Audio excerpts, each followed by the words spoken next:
Second, most common cause of death worldwide. So that statistics alone will tell you how serious the disease is. So now you might ask, what has Angel's Initiative got to do with it? So you will have that unique opportunity to learn about the disease, which is stroke, and Angel's Initiative, and the connection between the two, and how they are related together through our distinguished panel of experts right in front of you. So without further stalling the time, let me introduce to you our first speaker. He joined the Boehringer Ingelheim team in Germany in 1985, and he has since held various critical positions that specializes in specialty care, HIV, Parkinson, myocardial infarction, and stroke. Guided by an innate passion to give stroke patients a new lease on life, he is a founding member of the team that developed the Angels Initiative. Ladies and gentlemen, presenting to you our first speaker, the Global Project Lead of Angels Initiative, Mr. Thomas Fisher.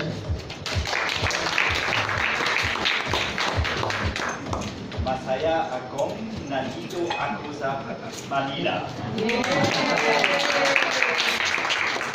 That's the last sentence you could hear from me because unfortunately I can't speak the wonderful language.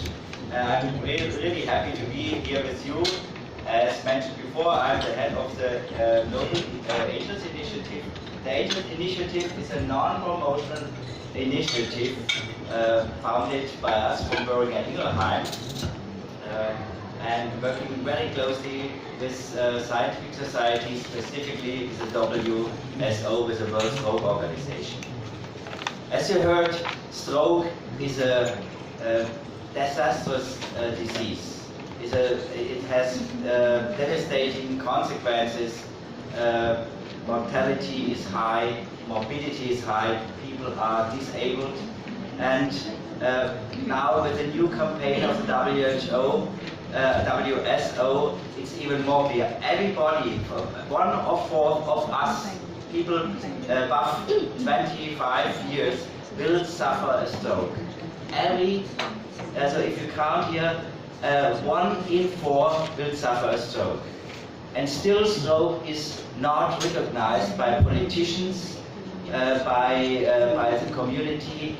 That is such a big and huge burden for the patients, but also for the caregivers, for the families, but also for the societies, because for rehabilitation, to care for the stroke patient costs also a lot of money that you could invest much more in prevention and treating stroke. And it's also a scandal that even known since 40 years that organized stroke care, normally called as stroke unit or stroke ready hospital, is not implemented across the world. Even in Europe, which is quite developed, even in Europe, only 30% of the patients have access to stroke care in hospitals who are able to treat these patients. That means 70% of the patients are treated in wrong hospitals. And across the world it's even worse. And this was the reason why we decided to help the societies to improve stroke care, specifically in the acute situation. Of course, prevention, rehab, life after stroke is important. But every year, between 15 to 17 million strokes happen. And these patients have to be treated. And so the goal is quite easy to remember. We need a sufficient coverage with stroke-ready hospitals across the countries. You see here one example. Romania, 2 years ago, they had 13 hospitals. Now we achieved, together with the Stroke Society there and the Ministry of Health, that 43 hospitals are able to treat patients according to the guidelines. But it's not only to have more stroke-ready hospitals. We also need to help the existing stroke units to be better, to be faster, because in the acute phase, time is the most critical factor. With every second after a stroke has happened, the patient loses brain cells, and so this causes the devastating prognosis of a lot of these patients. Of course, you can't do it alone, and we are really privileged to work with great societies like the World Stroke Organization, like the ESO, the European Stroke Organization, with patient organizations, but also with other companies and academic groups. And last but not least, with more than 50 national stroke societies, as the SSP here in the Philippines. To give you an overview, we have 5 platforms where we are focusing on. The most important platform are our 140 Angels consultants we have deployed across the world. Angels consultants who help the hospital to improve their processes, to talk with the societies, the national societies, the regional societies, to find a strategy how to improve stroke care. To help this work, we have 4 adding platforms. One is standardization, because you need to standardize the processes of the patient to be fast. Education, focused on implementation. Community, to create a network of hospitals working together, share best practices. And last but not least, sometimes the most important, to measure what we are doing. And therefore we created, together with the ASO, together with the WSO, also the Angels Award to recognize hospitals who do quality assessment and have good results. What did we achieve so far? We have 25,000 healthcare professionals around the world registered on our webpage from 95 countries. More than 3,300 hospitals are registered.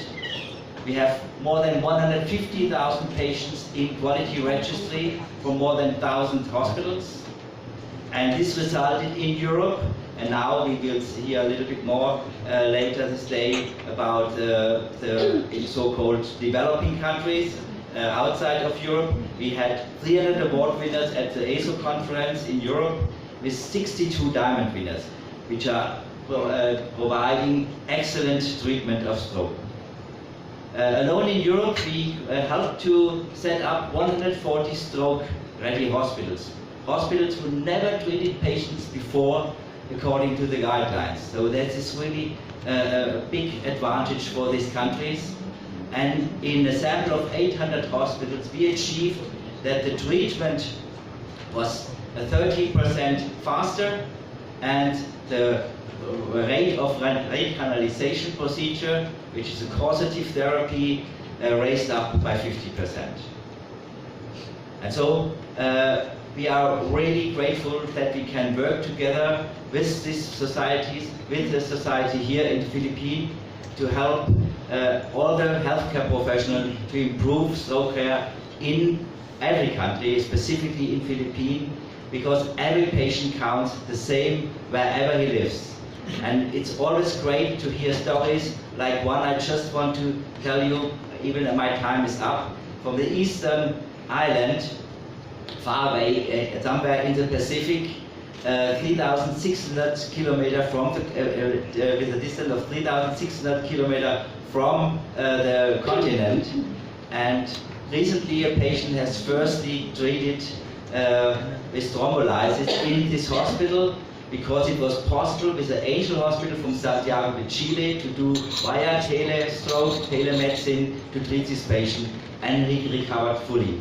These are the stories who not only motivates doctors but nurses to do their work, never-ending work, but also motivates us to be the partner of these great guys. Thank you very much. Thank you very much.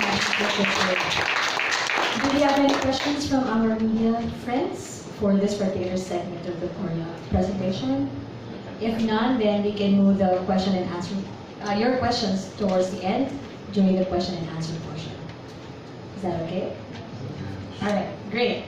So now, you've heard about the Angels Initiative, what it does, and how noble a cause this is. That's why we are promoting this program. We will now move on to understanding the disease. What is it, and how it's affecting all of us, especially here in the Philippines. So here's introducing to you our next speaker. He is currently the chair of the Neurosonology Group of the Philippine Neurological Association.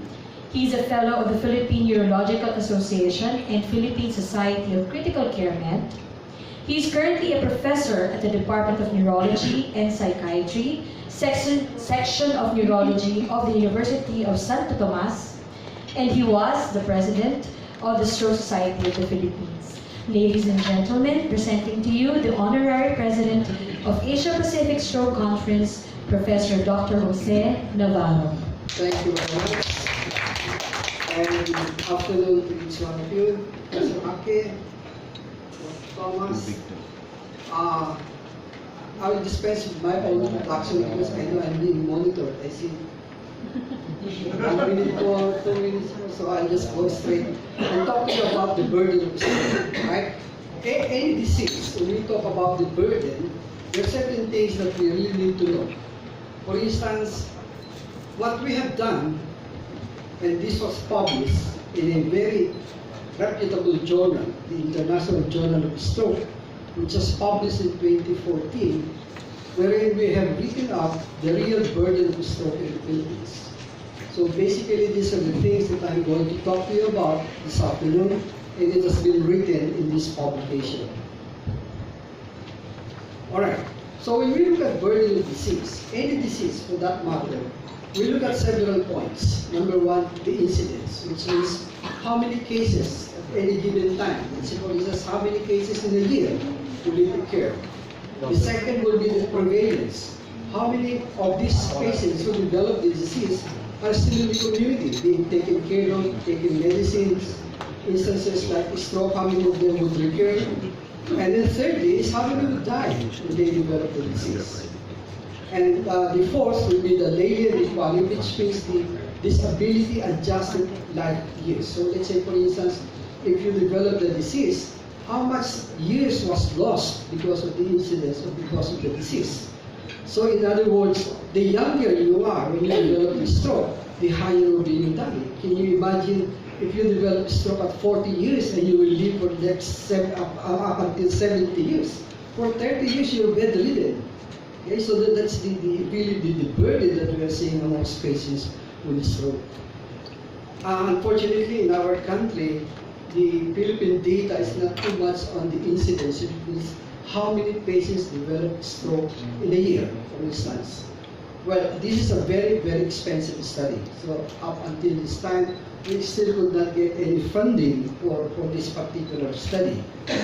It's a prospective, as I've said, it's very expensive. It's a long-term study. So which means we watch one community or one area, and then from the time frame that you started looking at them, and then wait for how many amongst them in 1 year will develop stroke. So that's how we will be able to look at the incidence of the new cases of stroke in a year, for instance. All right, so in other words, we could not do that in our country. So what we have done is the prevalence. How many of these patients who develop stroke will be in the community, being taken care of by their family, taking the medicines, right? And how many would probably develop the recurrence of the disease. Now, a nationwide survey, there are 3 nationwide surveys in our country done in 2003, 2008, and 2013. I'll just call your attention on the last row, the all, okay? And you can see that the stroke prevalence in our country is about 1.2 to 1.4%. So what does it mean?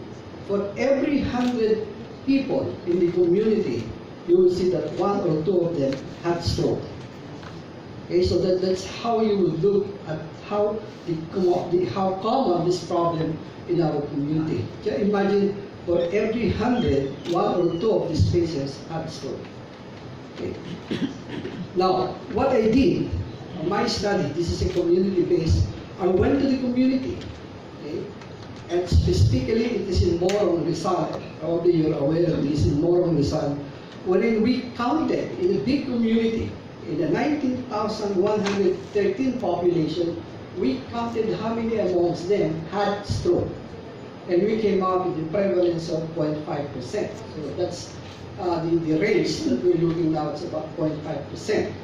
And we repeated this study in another area in up north in Corimao, and we found out that the number that we're looking there is about 1.9%. So that depends again on the age. So the older they are, the higher will be the prevalence. The younger they are, of course, and if you take the whole population, you would expect that the prevalence would be quite low.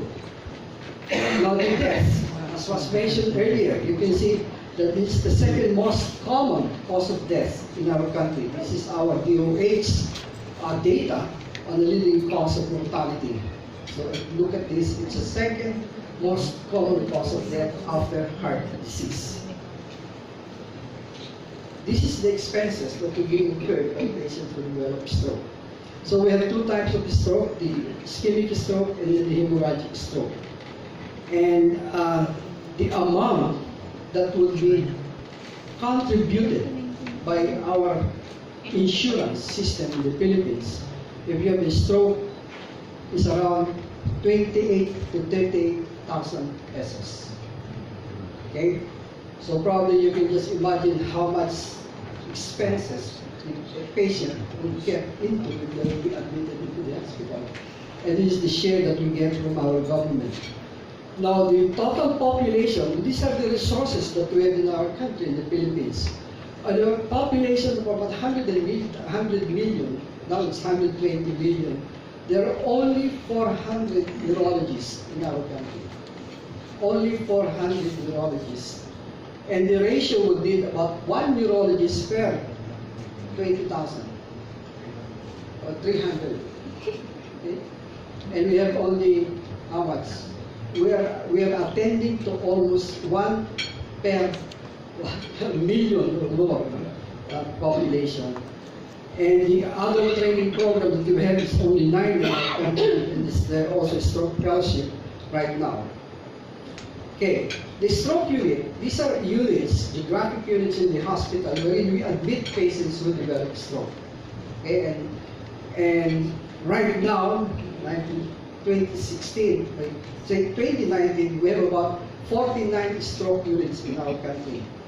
And if we try to calculate, following the WSO recommendation of the amount of the number of stroke units in our country, we need about 365 stroke units.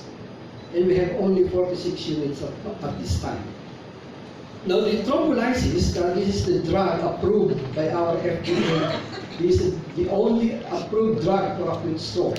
What is the role of this drug? It is used to lyse the clot or to dissolve the clot. Okay? So again, we have a very limited use of thrombolysis in our country. And there was a time that our government provided 1,000 vials to be used for Filipino patients, and we distributed that all over the country. And the rate that we are having now is only about 1.3%. So if you compare that in some other well-developed countries, let's say for instance in Germany or in the United States, we're far, far away. It's only 1.3%. Okay, so there are so many barriers in the use of thrombolysis. This, as I've said, the only drug approved by the FDA. So these are the different barriers of the thrombolysis. Okay, then I've talked to you about all these demographic data, the burden of stroke, and probably I'd like to end there because this lady, beautiful lady up there is telling me to shut up. So I'll stop. Thank you very much.